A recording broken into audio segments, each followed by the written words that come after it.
Coach, I've said some things, all right? Some of which I've taken back, most of which I haven't taken back. I haven't taken anything back. This being said, you have a chance to do something on Sunday, and you can really go down two roads. One involves trying to play a game commensurate with winning and keeping the game close. The other has a possibility to turn into a blowout. And if it turns into a blowout, the blood will be on your hands. So when this comes to Sunday's game, do not abandon the run and do not have Dillon Gabriel throw more than 45 times in this game. If you do not like the roads that open up with Dillon throwing 45 or more times in this game, a la the Pittsburgh game. I know they're going to stop you. They're going to bottle you up on 1st and 10, right? You might have to get creative with some of the runs you use. I understand this. Keep your identity with Quinshon Judkins, even as they bottle you up. See if you can break down that run defense over time. There, PSA done. PSA done, but we all know the reality here, and the reality of the situation. I don't know that Stefanski will be able to limit himself and his desire to try to make Dillon Gabriel have the best Dillon Gabriel game possible. The setup is there, and he plays matchups more than he plays, we have a great running back, and we need to make sure that he cooks. Patriots' run defense is awesome. Their pass defense is absolutely awful. And so I think he's just going to look at it the way he's looked at this the entire time. What do they do best? Okay, we're going to veer away from that. I think you are, I'm just trying to prepare you. I've been trying to prepare you all week. Get yourself mentally ready. And Browns fans out there, get yourself mentally ready as well. He is not going to use Quinshon the way that you want him to use Quinshon on Sunday. So listen, I understand that there is some give here, right? I'm not saying you have to run as many times you did against Miami. You got an early lead there, and then you kept getting a bigger lead. Totally get it. What I am saying is if Quinshon doesn't have 18-plus carries on Sunday, one of two things has happened. Either they just got ahead and you got to a point where you were really trying to play from behind, at which point you shouldn't have abandoned the run. Or two, you overthought it, decided to go in thinking pass with Dillon Gabriel taking a pea shooter to a bazooka fight, and you shouldn't have abandoned the run. This is why I'm so glad we're having the conversation today, because I don't have to wait for it to happen. I'm saying preemptively. We see it from a mile away. I know, and you're ready to get mad. I know you're going to have to get mad here. But here's the thing. Because I think we all know how this is going to go down. We watched too many Stefanski games to know how this goes down. I think you're right. So I'm not arguing with you. I'm arguing with Kevin. Kevin, you saw the formula. When you've run this year, you've won, or at least you've been more competitive. You cannot get into Drake May versus Dillon Gabriel. And I understand that the segue here, some of the gray area is, well, what if we do short passing and sort of use it in lieu of the run game? The problem is you already do short passing for your short passing game. You already do short passing for your regular passing game. I can tell you the script. If you could push it beyond the sticks 5 times, maybe we could fool him with the whole, let's throw it in the flat, or, it'd be great here, a screenplay. I don't know. They know it's coming. Did you watch the Patriots-Titans game at all last week? And if you say no to this, that's perfectly acceptable. I'm not expecting you to have watched that game. I did not. Okay, good. Cam Ward in that game. Cam Ward having a miserable season. Some people have actually propped it up next to Dillon Gabriel's to suggest that Dillon Gabriel's having a better year than Cam Ward. That's how bad he's been. Started that game off 10 for his first 11 in the completion category. Like Stefanski's going to look at that. Someone as bad as Cam Ward, and you see the teams that they played and some of these bad quarterbacks that the Patriots have played, and some of these bad quarterbacks like Cam Ward have been able to cook early in these games against New England because they can't stop the pass at all. And I think he's so ready to try to prove to people that Dillon Gabriel is good at this. He's not going to be able to resist the obvious. Okay, then you know what? I'll even do this.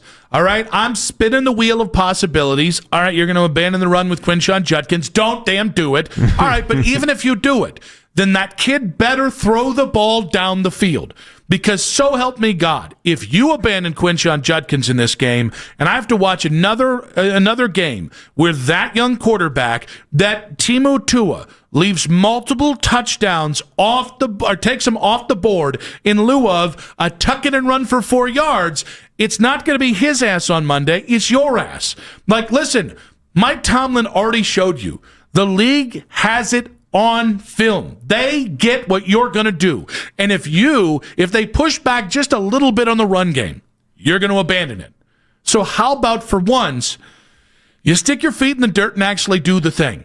I think we just see how this is going to go, though. Listen, I'd love if you were right, but we wanted that in the Steelers game, too, and you saw he can't resist himself. He's got to learn from that. He can't resist himself. I have no confidence in him that he'll be able to resist himself. Yes, he can. I think most coaches I might have confidence there. I've lost confidence in Stefanski in the ability to resist the matchups. He's too smart. He has to fight the arrogance. All right? Run the damn ball. And you're not running it just to score points. You're running it for the effect of running the ball. And if you do that for 3 quarters and your defense plays the way we think your defense can play, that should keep you to or get you to a point where eventually you can break the dam.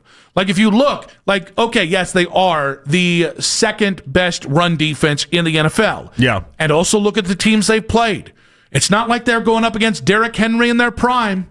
It's not like the Patriots defense has faced a murderer's row of running backs that they haven't faced Jahmyr Gibbs and Derrick Henry. Yeah, just in yards per game, they are 24th in passing yards allowed per game. They're 3rd in rushing yards per game. And look at the teams they've played. Look at the running backs they've played. I know, and look at the quarterbacks that are bad, that they've been able to actually move the football against the Patriots. But this is the problem. Quarterbacks throw the ball down the field. Yours doesn't. This is where Stefanski's going to let him, I think, do that. And I'm not advocating for this in any way.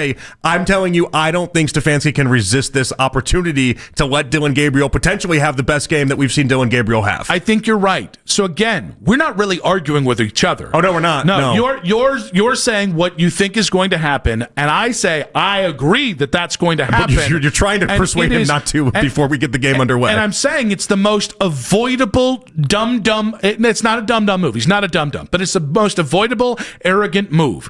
Yes, there are times, most of the time, you should do matchup-based planning. I understand that. This ain't it. Not with this quarterback, not in start 4, not with this offensive line. And if you do it, it better work out. Because this is a very simple test of, are you going to fall back on the one thing you've done well this year, no matter who you face? Because if you don't and you lose, or if you don't and you get blown out, this loss, all the goodwill, all the get right of the Miami game suddenly gets counteracted with this. If he can't, if he tries to go with that plan and Dillon Gabriel can't push the ball down the field, can't open up the field in any sort of way, and looks lost against this Pats defense, cooked like a rotisserie chicken. It's over. I mean, that's it. Thankfully, it's right before the bye week then, because I don't know what else Stefanski would need to see. 216-474-0092. So the conversation we're working towards here is, does this have to be a Dillon Gabriel game? And the two roads for me are, no, it doesn't, because that's not what this is with this offense. But if you go down that road, that kid better throw for 250 yards, 2 tutties, and no interceptions. It better be the best I've seen from Dillon Gabriel. Because if it's not, this is just like the Pittsburgh thing again, where Mike Tomlin came in, called your bluff, said, go ahead and run. Then you ran, 10 touches for Quinshon, and then you bailed. You cannot do that twice. At some point, you have to. The lessons the NFL's imparting on you, you got to either learn them or you got to overcome whatever thing they think you can't do. I think Stefanski's salivating at the mouth to get after this pass defense of New England. Geno Smith, who's looked just awful this year, threw for 362 and looked like he knew what he was doing. Looked like he had a clue against this Patriots pass defense. I mentioned Cam Ward and the hot start that he had. Go up and down the list. This team has made bad quarterbacks look competent and, dare I say, good. And I think Stefanski's chomping at the bit to have Dillon Gabriel have one of those type games. If early you want to use the pass to open up the run, that is not the worst idea. It's about what are you doing for 4 quarters if the pass doesn't start to work out. Because if you have commitment to an atrocious passing game on Sunday and you cannot commit to a strong run game, which has been your only salvation this year, you're telling on yourself. And honestly, here's where this is not heavy-handed to say. At some point, you're betraying those guys in the locker room. You have to, if you're going to go against the grain on this, or not even go against the grain, if you're going to go in what people think you're going to do, it better damn succeed. Guys, I think if Kevin isn't expanding the playbook, isn't he answering? If he could, you think that Kevin's just it doesn't feel right. I'm not ready for it. I think Kevin bases how much of the playbook he puts out there off the personnel, and whether it's more of a commentary on Dillon Gabriel or the offensive line, I think he's not opening up the playbook for a reason. I think it's a pretty vanilla playbook for a reason. Here's what I'm fairly confident is going to happen. I named you all the quarterbacks that have absolutely destroyed the Patriots this year, bad quarterbacks that have destroyed the Patriots this year. And where's another part of the Patriots' weakness? Their weakness is being able to stop tight ends. They have struggled against tight ends in a big-time way. It's going to be a big Fannin, a big Njoku if he's actually able to be on the field day, and I think he's going to go for those short to intermediate passes up the middle and really attack the Patriots' weakness. I just think so. It's kind of what their MO's been, anyways.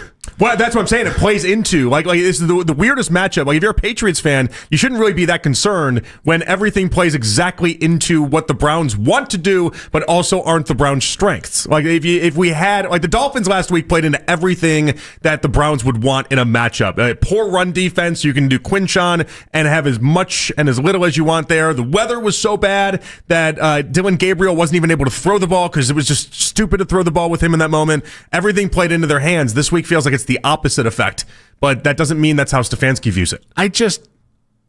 Listen, I love tight ends. All right, tight ends are great. Yay, tight ends. If Fannin and Njoku are your keys to beating the New England Patriots, I think that's something you can take away relatively early, right? Like, just because, like, at some point you need some wide receiver production. Yeah, at some point you do. Just the Patriots have really struggled against tight ends, and it just, again, every part of this game just kind of feels like Stefanski's going to be just excited to try to make Dillon Gabriel have the best game we've seen Dillon Gabriel have.